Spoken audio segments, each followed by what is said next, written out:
Hi friends, హనుమానార్ కమాన్ కాడ ఉన్నాం. నీళ్ళకి వెళ్తున్నాం నల్ల దగ్గరికి. ఇదంతా హనుమానారు దుకాణం దగ్గర ఉన్నాం. మన వ్యక్తి అక్కడే ఉన్నాడు. ఎండంటే ఎండ కొడుతుంది. Hi friends.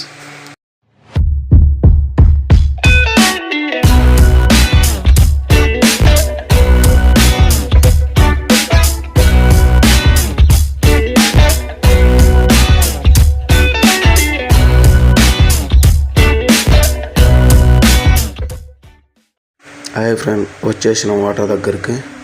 ఇదే నీళ్ళు. ఈ వాటర్ ఎంతమంది తీయగంటే తీయగా ఉంటాయి. చాలామంది పట్టుకెళ్తారు ఇక్కడ వాటరు. ఈయన మా సూర్యాబాయ్. ఈయన మేము రోజుకి వచ్చి 4 క్యాన్లు ఎత్తుకున్నాం. ఈయన ఎన్ని నీళ్ళు తాగుతున్నాడంటే అన్ని నీళ్ళు తాగుతున్నాడు. అన్నం తిన్న నీళ్ళే. ఈ ఎన్ని క్యాన్లు అంటే 4 క్యాన్లు ఈరోజు వాడినాం. ఇద్దరమే తెచ్చినాం. ఈ ఎండకి ఎట్లా అంటే ఘోరంగా ఉన్నాయి. చెమటలు